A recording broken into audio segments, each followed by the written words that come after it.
Hello.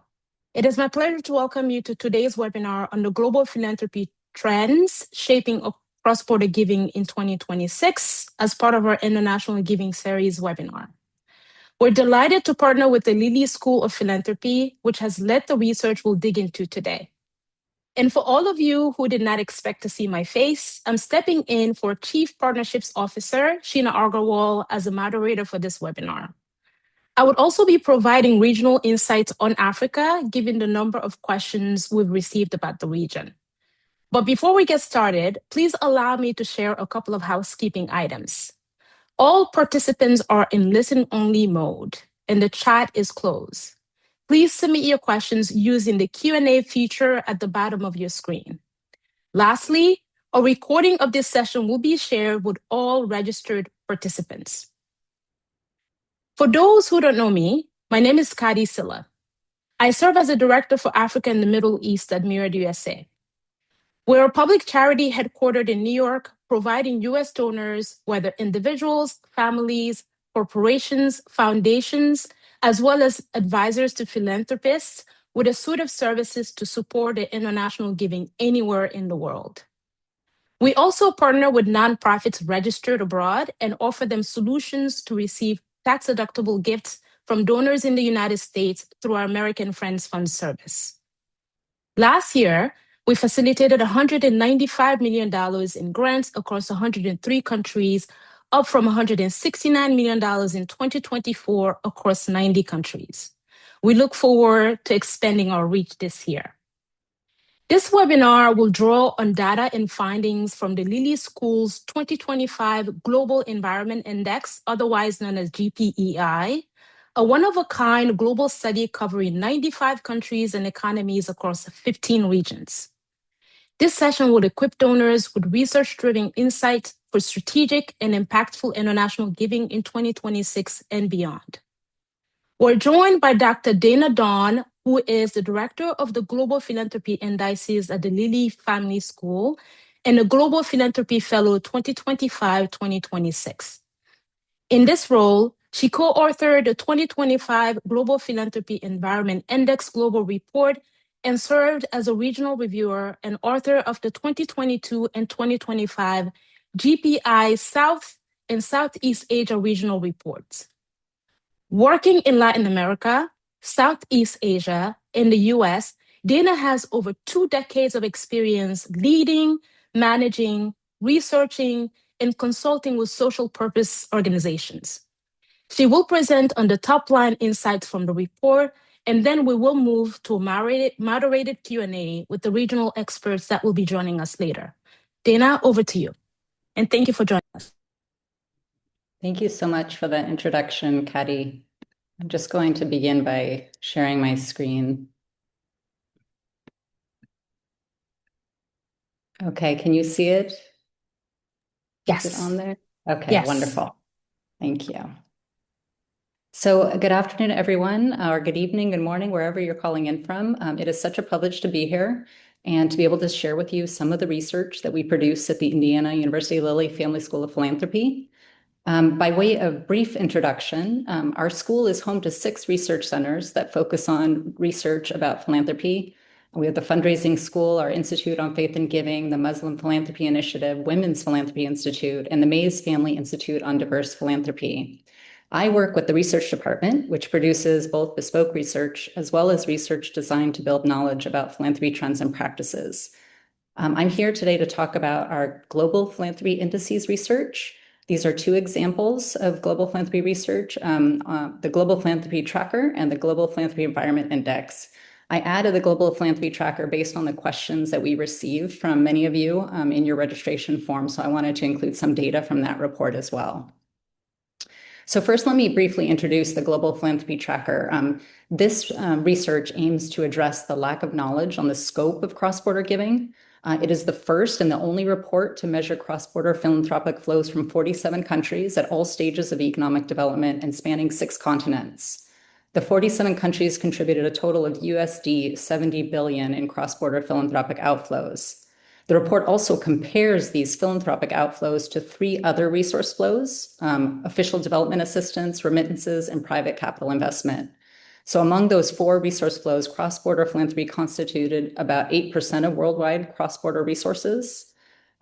So far, our school has produced 2 editions of this GPT report, but the 3rd edition is coming very soon, expected in April with more recent data. But this line graph from the GPT report charts the 4 cross-border resource flows over time from 1991 to 2020. And as you can see, in the mid-90s, ODA accounted for the largest share of cross-border resources. Over time, private capital investment has proven to be quite sensitive to economic fluctuations. Both cross-border philanthropy and remittances gained steam in the early 2000s. However, by 2020, remittances constituted a big jump and have come to represent the largest share of cross-border flows. This data obviously does not include the recent and very significant decline in ODA, but as we track this data moving forward, we will learn whether and to what extent cross-border philanthropy may make up some part of that shrinking resource. Many of you asked about kind of top charitable causes, so I'm including data from the last GPT. We have limited data on this topic. However, and a lot of it is not aligned with the UN Sustainable Development Goals. Nevertheless, we can see that in 9 countries, education and health were cited as one of the top 2 causes. And in 3 countries, humanitarian aid and emergency response and religion were cited by a smaller number of countries as their top causes. We also looked at the flows to certain recipient regions. That was another question we received. So the GPT offers some data on this, including that, like we see here, 15 countries, their top recipient region was Africa, the countries in the African continent, and but also Asia and Europe were a top recipient region for 9 countries. So turning to the Global Philanthropy Environment Index, this index looks at the enabling environment for philanthropy, and our school has now published 3 editions of this report. The latest issue, which was published just last year, reports on 95 countries and economies. It's made possible thanks to contributions from over 170 country, regional, and global philanthropy experts, and you will hear from some of them on the call. They're joining us today. The 95 country reports and 15 regional reports discuss barriers and incentives to a more enabling philanthropy environment. They also help us see how philanthropy has evolved and is likely to evolve over time. Just to give you background about what we look at in this report, there's 6 factors. Past research has pointed to these 6 factors as influencing the likelihood of individuals or organizations engaging productively in philanthropic activities. They include ease of operating a philanthropy organization, fiscal incentives for making and receiving donations, the ability to send and receive cross-border philanthropic flows, which was what we'll focus on here, but also political, economic, and sociocultural environments. So for each of these factors, we asked our experts to give a score between 1 and 5, with a score of 5 indicating a very favorable environment and a score of 1 indicating a restrictive environment. Each of their scores is accompanied by a narrative, which is the data we use to analyze and understand the scores. This map, this world map, shows the countries that are included in the 2025 GPEI. They are identified in different shades of green based on their average overall score. This is from the 2025 GPI, which reports on data between 2021 and 2023. So those countries that are darker shades of green are viewed as offering a more favorable environment for philanthropy. You can see Canada and the US in the darker color, Australia, and countries in Northern and Western Europe. The lighter shades of green indicate a more restrictive environment. Among these restrictive countries, you see Sudan, Myanmar, Belarus, Bolivia, and Venezuela. The countries that are shaded in gray have not yet been included in the GPEI. So generally, a score of 3.5 or higher is what we view as a favorable environment. And we found that about 3/5 of participating countries, or about 61%, reported an average overall score of 3.5 or higher. So when we look at the factor scores, we looked at those 6 factors, and we see that these average scores across the globe, we see that cross-border philanthropic flows is getting the lowest overall average score. It's not much lower than some of the other factors, but because this is a research that we've done over time, we can actually see changes as well. So we looked at these factor scores since 2018, and we see that this line in red is showing a decline in cross-border philanthropic flows. So while the ease of operating and political environments have become more favorable, the cross-border philanthropy environment is becoming more restrictive. About half of the 15 regions and about a third of the countries included in the GPEI reported declines in their legal environment for cross-border giving since 2018. We analyzed this narrative data to try and understand what is causing that decline. And we noticed kind of two issues that came up in many reports. The first was that many experts were detailing new policies or practices that were working to prevent money laundering or to stop the flow of funding for terrorism. Some of this was influenced by efforts by the Financial Aid Task Force, Financial Assistance Task Force, Financial Action Task Force, sorry, the FATF, and their recommendations to help with prevention of money laundering and terrorism funding. But it has had perhaps a very unintended effect of making it more difficult for people to send or receive cross-border contributions. The second issue that we noticed is an increasing number of country experts were reporting that governments were taking steps to reduce foreign influence in their country, including by intentionally prohibiting or limiting funds coming into the country. So this bar chart offers everyone a comparison of the legal environments for cross-border giving across the 15 regions participating in the GPEI.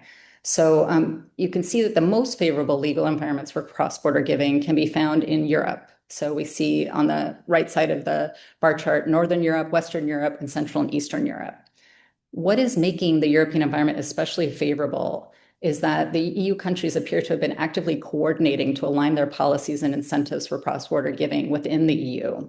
And in Central and Eastern Europe, many countries, with the exception of Hungary, have been treating cross-border and domestic donations in the same way. The most restrictive region we see here for cross-border giving is in the Middle East and North Africa.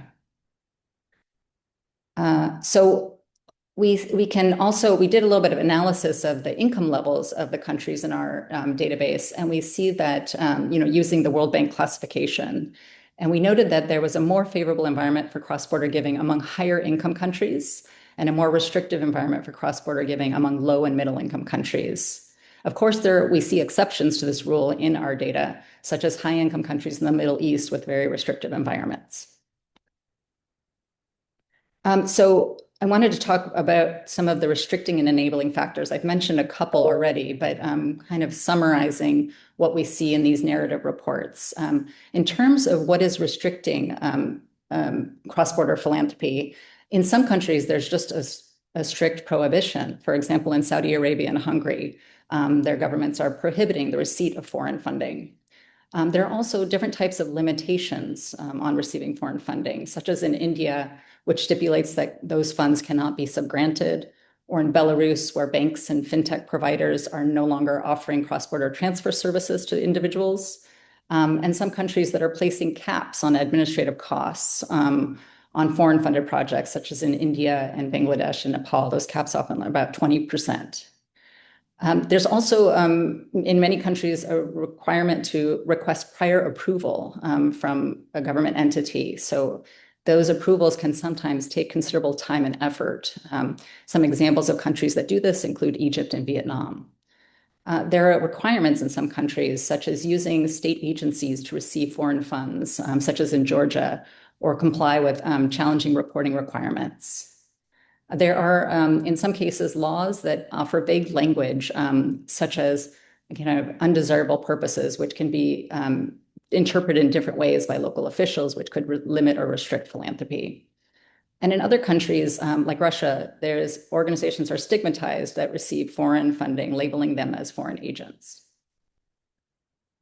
We also see some enabling factors. So when we look at the list of countries reporting high scores, we see some common trends. For example, clear guidance, legal guidance on the policies and the procedures for cross-border giving for both donors and for recipients. We see incentives. Some countries are offering different types of incentives to encourage philanthropy. The US has tax exemptions for contributions to Canada, Mexico, and Israel, and also to organizations that receive equivalency determination. And in Tanzania, Ethiopia, and Morocco, there are tax or other types of incentives to encourage giving from their diaspora. In terms of harmonization, I referenced the EU as being a particularly favorable environment, but they're an example of a group of countries that are trying to harmonize their policies and practices on cross-border giving, which makes it easier within that region to give. And they've been focusing on non-discriminatory taxation of foreign and domestic charities across the EU. There's also efforts to build capacity, such as in Asia, Temasek Trust has been providing technical assistance on structured giving vehicles. We also see digital tools, the growth and sophistication of online giving platforms like Global Giving, African Giving, Giving in Europe have helped to enable cross-border giving. We've also been recently witnessing an emergence of cryptocurrency donations, although these channels for giving face unclear or restrictive regulation. There's also a risk-based approach that has been observed in several countries, which is the practice of setting minimum thresholds for oversight of giving. So we see this in Albania, Austria, North Macedonia, South Korea, and the US. So contributions above an established amount would then trigger the need for prior approval or detailed reporting requirements, whereas lower amounts would not require that. So it's allowing kind of small size giving to continue. And then finally, there's efforts to work together. You know, multi-stakeholder dialogues have been used to enhance the philanthropy environment in many countries.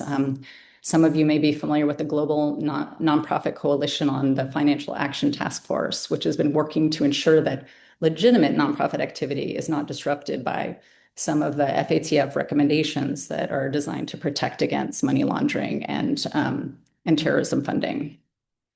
So I will try to stop there because I don't want to go too far over and I want to leave room for questions and answers. But some of the things to consider, you know, this last slide just makes a note of the considerations of both government and donors when it comes to cross-border giving.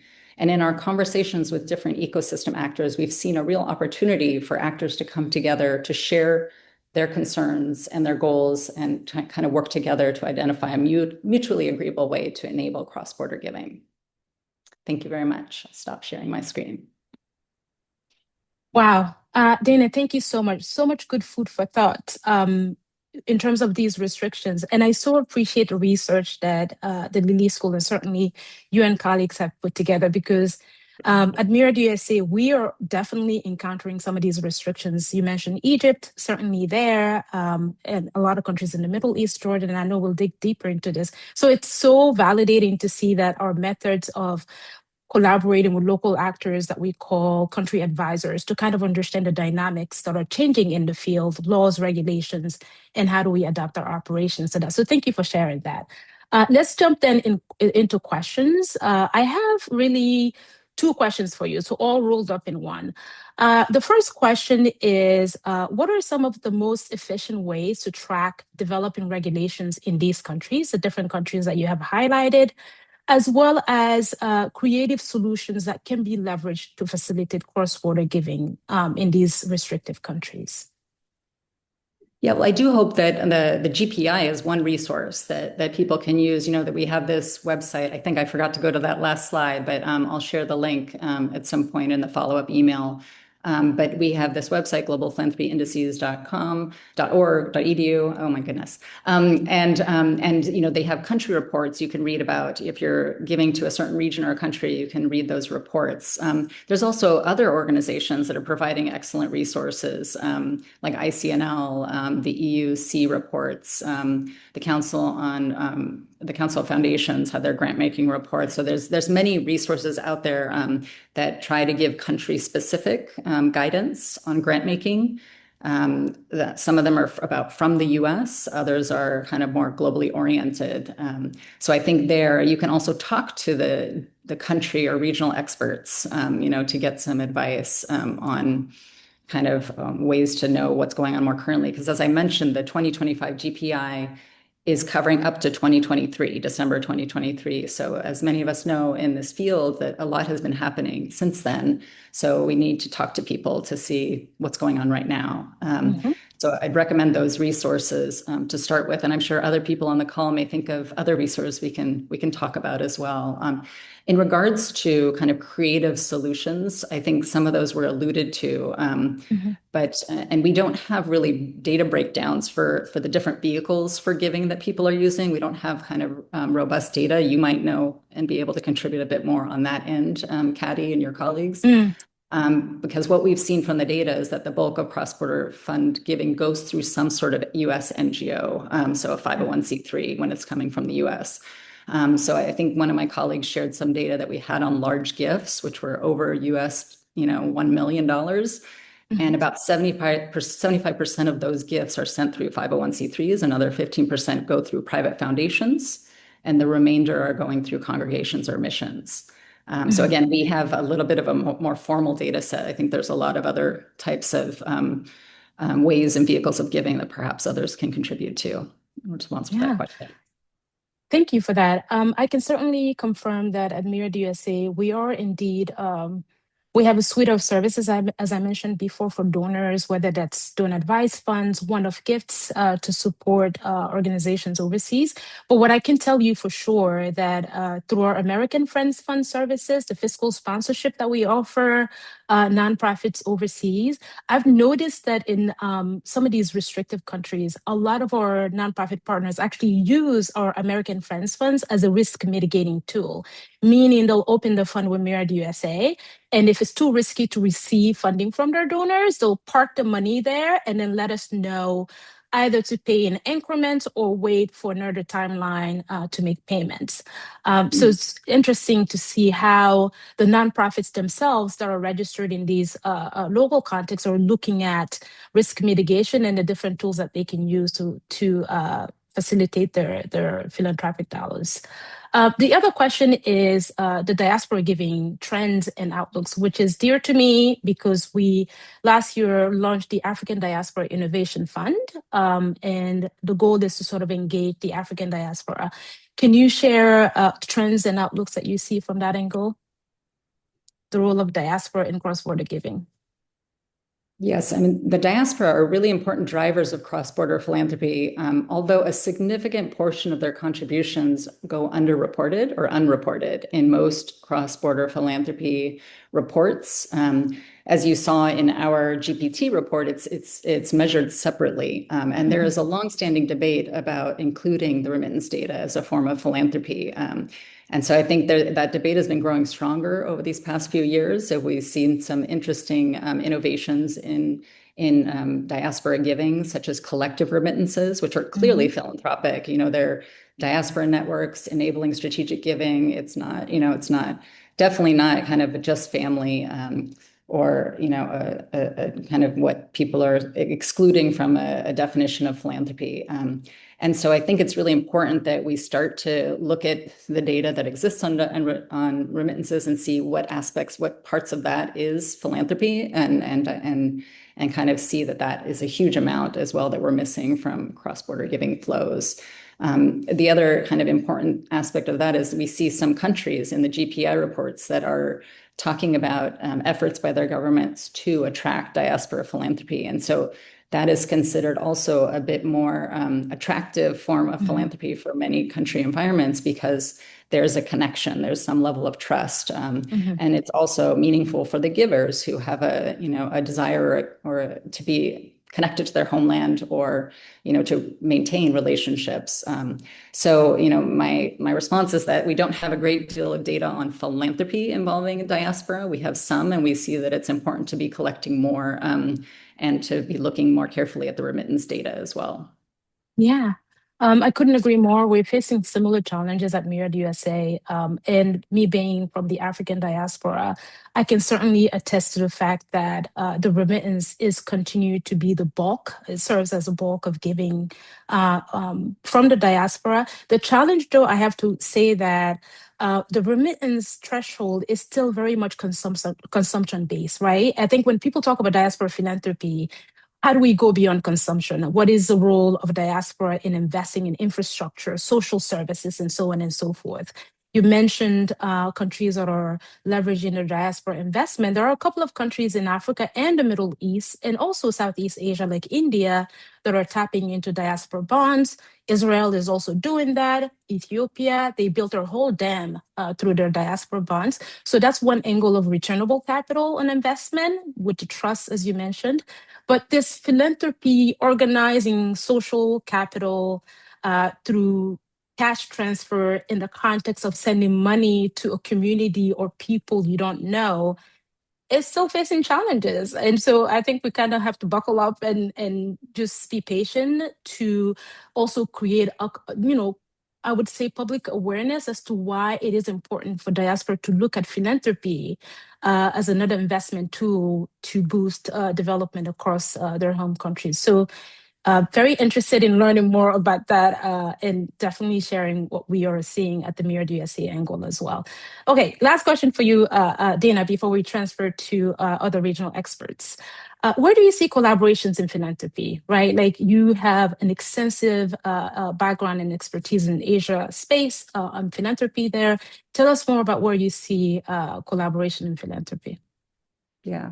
Before I move on to that, I just wanted to add that on the note of diaspora giving, I just recently published a short piece in Brookings Foresight 2026 with Dr. Bekinkosi Moyo.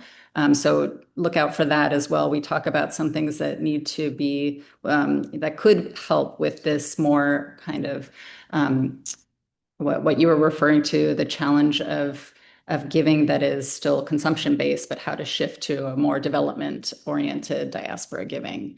So to your question about collaboration, our 22 GPEI report examined some of the collaborations that we saw in response to COVID-19. We saw a great deal of government and philanthropy collaborations, as well as philanthropy collaborations to respond quickly and support communities in need. In our 2025 GPEI, we had a spotlight section on climate philanthropy, and we noted a strong correlation between government support for environmental action and more favorable philanthropy environments. So in our GPT, as you saw, there was kind of a focus on health, education, humanitarian aid, and environment. And similarly, out in kind of the philanthropic world, we see a lot of collaborations on those thematic causes. I've seen in Asia some collaborations working to tackle gender discrimination, supporting social enterprise development, but also more recently in building philanthropy capacity and infrastructure. So there's been some interesting studies, not by us, but other researchers on funder collaboratives that I think could provide more valuable information as well. Like Bridgeband did a report last year, I think, that was published. Yeah. We're seeing similar trends at Myriad USA. We work with the Siegel Family Foundation, which has been such a leader in supporting social entrepreneurs across sub-Saharan Africa. And I think over time, they realized that the issues are so complex and so vast that no one donor can handle them by themselves. And so they've created this collaborative fund at Myriad USA where they're able to enable there are other peer donors who are interested in supporting similar issues, but not necessarily through them to be able to engage. And that is certainly an opportunity that we're trying to figure out how to tap into moving forward. So collaborative funds definitely have a future in philanthropy, and it would be great to continue to explore opportunities on leveraging them effectively. Okay. So Dana, thank you. We're going to transition to other regional experts. I'm going to call Sherilyn. I know you have to jump off, so let's please have your perspective on the Caribbean, which has become a hot topic. It's in the background of the USA, and lots of issues happening there. Can you help us understand how cross-border philanthropy play a more catalytic role in mobilizing domestic resources in the Caribbean? Mm-hmm. Thank First of all, I just want to thank the Lilly School for doing this project. It's such an incredible resource. And in the context of the Caribbean, it's one of the few resources that we have of Caribbean philanthropy data. So it's incredibly important, and I just want to acknowledge that at the start. I'm not going to address your question about the political environment. I think many of us who've been involved in the index the last number of years are kind of eagerly looking forward to what the next index might look like, just given the upheaval that's impacting so many parts of the world.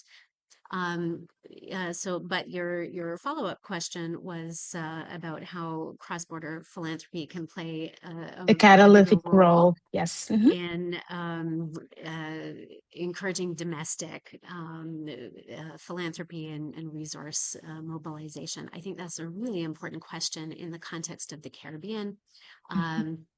The Caribbean itself is a very diverse part of the world, a number of smaller island states, and so the charitable community or the nonprofit community, they tend, with some notable exceptions, they tend to be smaller organizations, very close to the ground, volunteer led.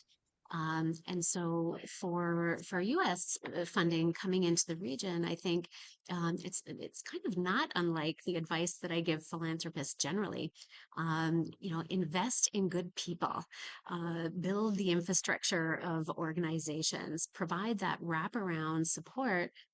So that they can get stronger, they can get more robust, they can become more investment worthy, and that you're also building a pipeline. There are some incredible young leaders in Caribbean civil society, but there's not a lot of pathways, right? Like you're leading a small organization, and then what?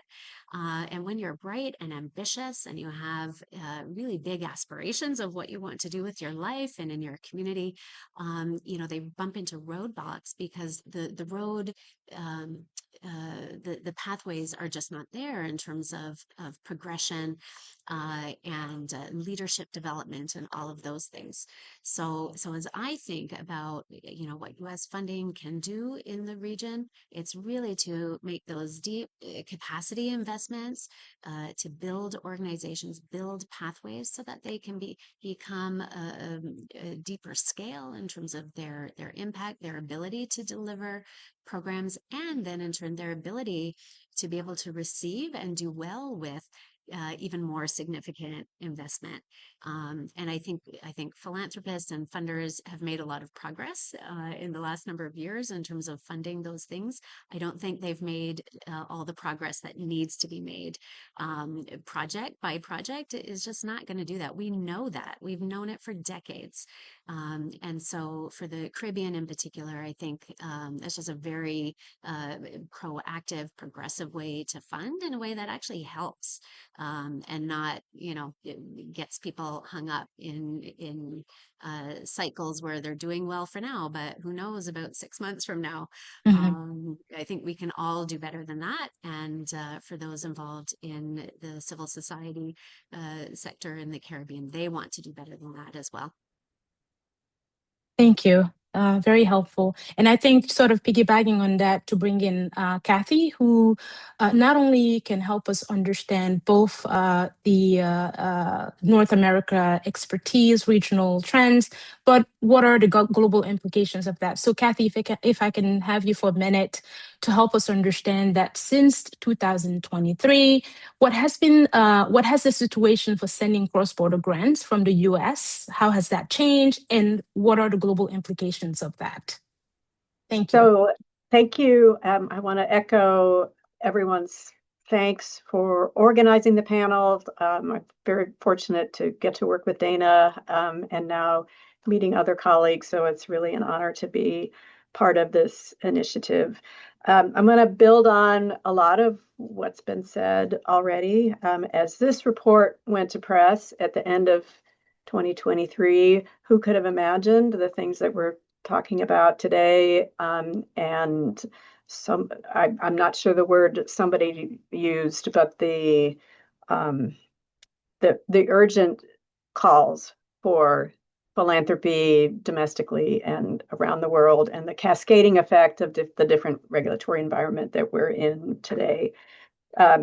So what's changed has been the political context, the economy, of course, in the US, which has a ripple effect around the world, and the increased scrutiny for cross-border giving, I think, is the biggest change. So as in Dana's presentation, she mentioned a number of countries that have tightened regulations on receiving.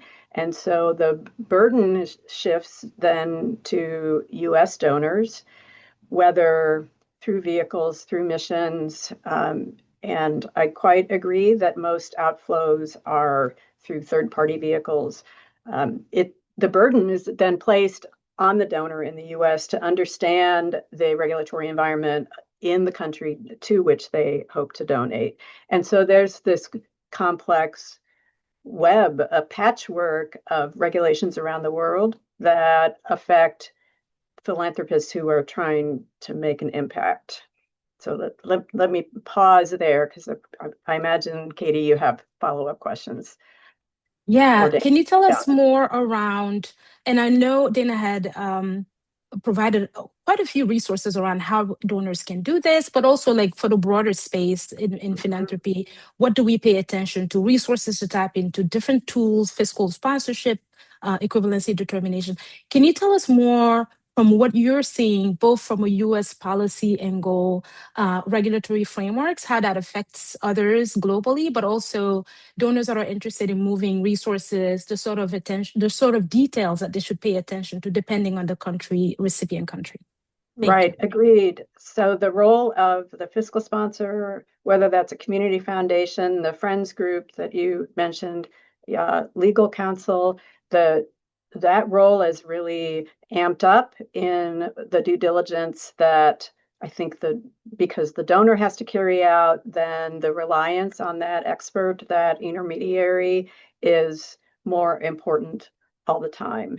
And so it people shouldn't have to look too hard in their communities for expertise online and in their communities for people who can investigate the tenor of the country. And it's also not a coincidence that where so many humanitarian crises are occurring, people want to make a difference, that these are also politically, economically, legally challenging environments. So then all the more reason that the pressure to do due diligence and be responsible in your giving is that much heightened. Yeah. Yeah. Thank you, Kathy. And I think that's a really nice segue to bring in JP, who can tell us more around the Latin America perspective, especially around the impact of the USAID cuts in Latin America, what's been the impact there, as well as some of the legal restrictions in Latin American countries, which make it difficult to distribute grants from the US. Thank you, JP, for joining us. Well, thank you for the opportunity. Hello there, everyone. GP is João Paulo from Brazil. I'm based in São Paulo. Hope you are having a great event as I am. Well, for sure, USAID had a big impact depending on which country you are or where your organization is based in Latin America. So there are countries like Colombia, like Mexico, where the impact was much bigger due to the strategic priorities that USAID had in investing in those countries.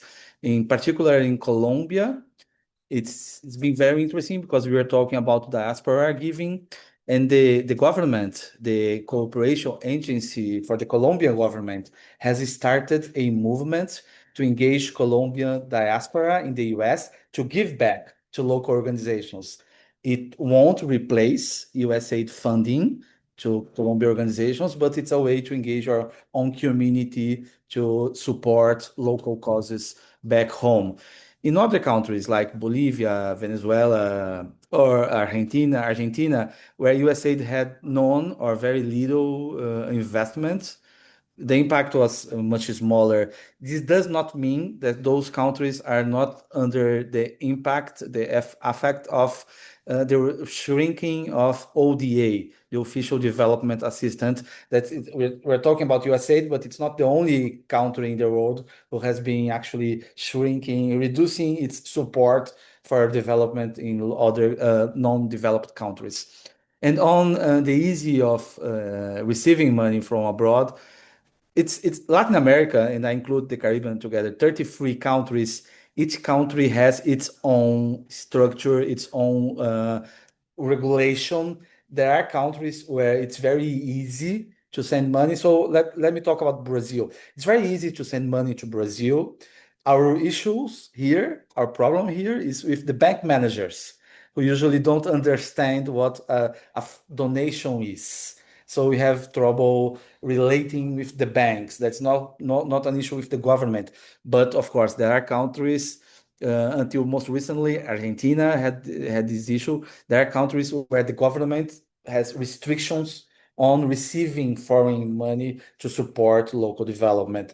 There were countries like Nicaragua, where they live a very strict dictatorship right now, has been shutting down local organizations, the church included on that. So each country has its own reality, its own context, and one of the highlights of GPEI is actually helping us navigate through that differences of Latin American countries. Fascinating.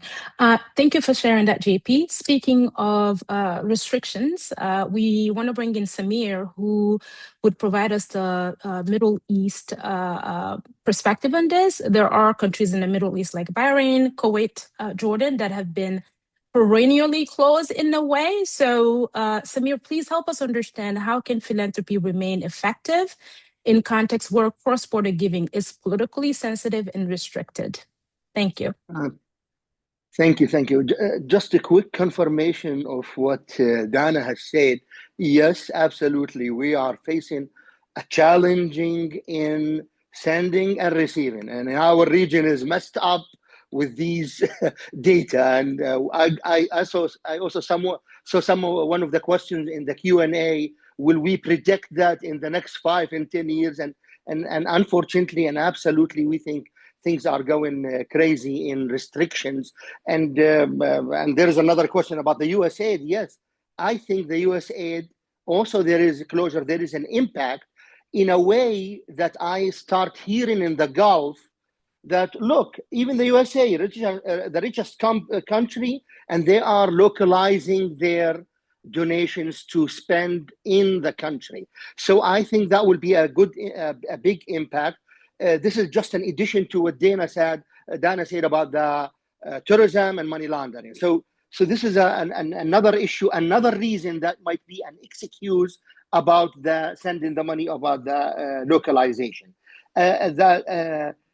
Another thing that even shows the restrictions, even the online donations, some countries had put some rules not to donate to any foreign non-profit, and you are under responsibility that you should not do that. The exceptions in Kuwait, there's still millions of Kuwaiti who can donate without any problems, like Saudi Arabia or Emirates, where they cannot donate to other foreign organizations. So, and there is another issue that I don't want to talk about, but this is just a description. We had written that in our reports, but since you asked exactly what to do, how to overcome, what are the non-profit organizations doing to overcome these issues? I tried to collect some techniques and strategies they had done to overcome these issues. First of all is to communicate and to partner with the United Nations. Because when you are with the United Nations agencies, you can send them money without those a lot of formal approvals. So they start giving money to UNHCR, UNICEF, even those UNHCR, they have this Islamic fund where they get money from governments, from charities, from individuals, even that. Another issue is some big Gulf organizations, when we talk about those rich countries, they have some investment in other countries. So they have, like in Malaysia and Indonesia, even in the US, in the UK. So they spend money from their revenue, from their social responsibility, to spend it on and send it over to Africa and to Asia. And this is very smart. And another issue, there are other techniques. I don't want to talk exactly about them because, they might think that we are just trying to say some secrets. But to be under the law, some of them, they established private companies where they have more flexibility to send money. Like, for example, if they want to get donations from the US to Africa, in-kind donations, the private company that is established or supported by the NGOs will pay and do all these cross donations or maybe fees in order to overcome these issues. These are just quick ideas that what I'm seeing how to overcome this challenge in our region. Thank you. Yes, spot on. We at Myriad USA are also thinking through these like creative solutions in, I don't want to say bypassing because that would imply some sort of illegality, but being practical and nimble enough to address the needs on the ground without having to compromise compliance. So thank you for underscoring that. I want to be mindful of time, and we certainly want to hear from Nathan, especially Nathan, your expertise in the Balkans region, which often isn't reflected in philanthropy at all, and I have no idea why. We'd love to hear from you how the current geopolitical tensions is affecting cross-border giving in the Balkans. Thank you. Sure. Thank you, and I'll be brief. Well, I say I'll be brief. Let's see what happens. Just to show you, indeed, the Balkans really wasn't on the philanthropic map for many years, and one of the reasons can be pointed to there wasn't a history and a heritage in the 20th century for philanthropy to really foster in a formal way because of Yugoslavia and the way that it worked. And after the split up of Yugoslavia, there was a huge reliance on official development assistance, and that's now come slammed shut with the departure of US aid and the drawdown of funds from numerous European countries towards countries of the Western Balkans. One of the hopes in being philanthropy, be involved in building philanthropy ecosystem in the region is that as ODA goes down, domestic sourced and also diaspora philanthropy could go up. That has been happening. There has been that history of that happening. But when it comes to measuring the ability of the regular Joe nonprofit in the region, they still really are largely locked out. Myriad USA offers a fantastic fiscal sponsorship framework, but there are a limited number of organizations who have the capacity to engage with that because they don't actually have a fundraising infrastructure within their own organization to be able to handle more sophisticated movements of things. And so the workarounds can exist. It's just the access to those workarounds for a vast majority of nonprofits can be daunting. And because there's still a very large human resources gap as it relates to all things related to philanthropy, development, fundraising, et cetera.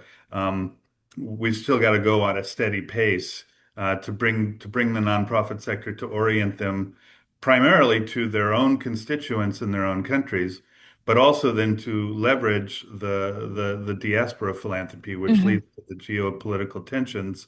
It's interesting to see that two frameworks have tended to be mechanisms. One is outflows from countries in the Western Balkans on a religious or on a cultural basis. So when there was a huge earthquake in Turkey, we saw citizens in Albania and Bosnia and Herzegovina respond in a very large way because there was some cultural and religious adherence. We see money going from Croatia to Africa, and this is again driven by Catholic Church giving, so you see outgoing cross-border giving happening on that basis, whereas you see incoming cross-border giving happening on the basis of what I'd like to say diaspora investment, because these are larger scale gifts that are being tracked. It's all of those small gifts where I'm giving through a crowdfunding website, or I'm just giving through the Rotary Club or something like that, and it eventually gets to the destination. Those just remain untracked. So anecdotally, that also is on the rise, and that's very positive because we see that that's more community affinity and more affinity to where I came from, and less about an identity of religiosity or just pure culture. So as much as those can be tempered by geopolitical tensions, the concept of community seems to be winning out as we look at the numbers and how they add up to the cumulative. So. Yeah, thank you for that. Super helpful. We actually have a couple of colleagues at Myriad USA from the Balkans region, sort of sharing similar observations. And it is interesting that their strategy as well is figuring out how to expose, nonprofit in these regions to opportunities that, to your point, they either are not looking for or don't know how to look for it because the infrastructure isn't there. So that it's helpful to get your perspective on that. I do want to come back to Dana and also underscore something that JP mentioned in terms of the impact of US aid cuts, globalizing that. We also have to remember that Europe has also reduced its international development funding, right? Especially when you look at regions like Africa that are now at the receiving end of those decisions. So Dana, coming back to you, there is a question in the chat asking about whether we're seeing any trends with cross-border giving outside of the US, meaning giving out of the US to Canada or Europe, because of the political environment in the US and to support the global majority. I'm going to repeat. I know that's a mouthful of a question. Are we seeing any trends with cross-border giving out of the US to Canada or Europe because of the political situation here? And are we seeing that towards supporting the global majority? And global majority, I guess, here means the global South. And Kathy, you can chime in too, giving your background. I might need Kathy to chime in because we don't have, in our indices data, we don't have this latest information. So we're just going by what we're hearing people talking about. We do hear kind of people thinking they need to move to, they're giving to a different area or asking those questions. We do hear a desire for giving support, finding ways to give to countries that are difficult to give to, hearing stories about giving through kind of platforms that give, regionally. So being a little bit more kind of careful, I would suppose, like sending one grant and then letting regional experts or kind of local experts redistribute. But yeah, maybe I'll turn to Kathy for better information. I was going to say pretty much the same thing because I saw that question and I have been thinking about the reply. I would like to build on something Nathan said that I think is really germane to this conversation.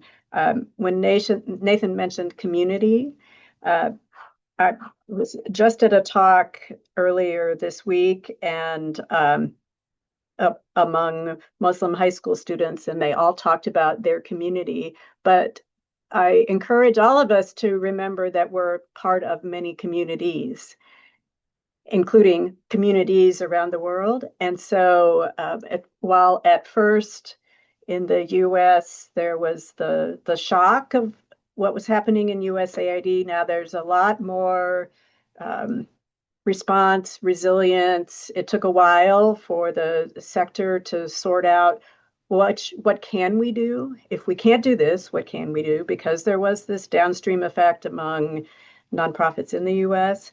But I think, and this speaks to the question of technology too, with so much knowledge that we have about conditions around the world and our different communities around the world, that our donors' view of what can we do, what do we care about, who are we connected to is much wider than it has been in the past. So I think we'll see, and it's a very resilient sector, right, as we all know. So I think we'll see more and more creative, not skirting regulations, but creative ways to participate in the issues that we care about around the world. Yeah. Thank you, Kathy. Building on that resilience and creativity, and this is our last question. My apologies to our audience. So engaging and thoughtful questions. Thank you. Next, from all of you, that creativity and connecting that to donor compliance, trust-based philanthropy, but also donor fatigue, right? There is a sense of urgency where people are like, okay, I can't do enough. I've done what I can, and it doesn't seem to go away. How do we balance all those three things? Compliance, trust-based philanthropy, donor fatigue, managing that in the environment that we're in. Let's start with Dana, Kathy, JP, and Nathan, and let's end with Samir. That will be our last question. Well, I do think like one in general with philanthropy, we talk about building relationships over time. And so, the trust-based philanthropy concept is also about being in relationship with the organization. And so that would help with overcoming, if you're planning to have a long-term relationship, the first part is very hard to, perhaps in some countries, to figure out how to get the funds over there the first time. But then assuming that you're working in a long time, then you kind of address that in the first year and it should be um, fairly standardized over time. But I do understand, I worked in a country where it was very difficult to receive funding, and a lot of donors weren't patient enough to, take the time to understand the policies in the country that were so different than other countries. So I do think it's about trying to find partners that you want to work with and that are willing to work together to overcome some of the challenges, and then you enjoy working together. So it will help with the fatigue. Pleased to my colleagues. Agreed. And working together helps diminish that overwhelming sense of I have to solve this whole problem, whatever it is. I mean, no one of us can remedy the entire cause that we care about, right? War and poverty and childhood malnutrition. I mean, these big intractable problems, we have to work together. So do what you can in your community and in the relationships that you form. We can each do our own part. JP, 1 minute. Sure. Well, all of these concepts are really strong and well developed in economic developed countries. If you go to Chile, if you go to Mexico, to Guatemala, to Honduras, the concept of donor fatigue, the transparency between donors and organizations, it's far from our reality. So what I like to strengthen and to share is that we should also focus on local donors in local communities, strengthening the power of our countries in order to grow our own capacity to do good through our organizations and our philanthropic ecosystem. Thank you. Nathan and then Samir. I would totally agree with JP. And I would add to that efforts of Myriad USA or various philanthropy advising services or fiscal sponsorships, they can play a really important role of helping to be the translator for why there should be a trust-based relationship with a recipient in another country or another region that the donor may not be familiar with.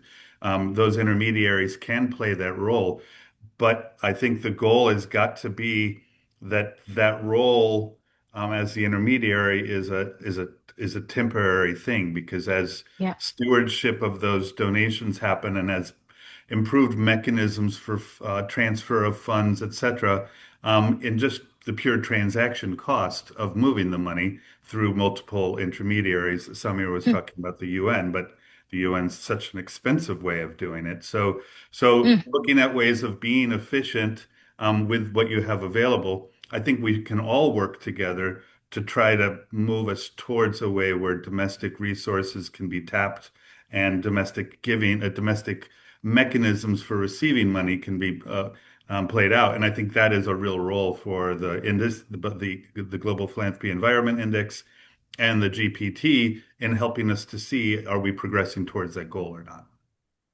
Thank you. Samir, 1 minute, but no pressure. Okay. Just hard to add more ideas, but I think we have to look at the decision maker of what we're talking about and the powerful partners. And I believe FATF, FATF, is one of those.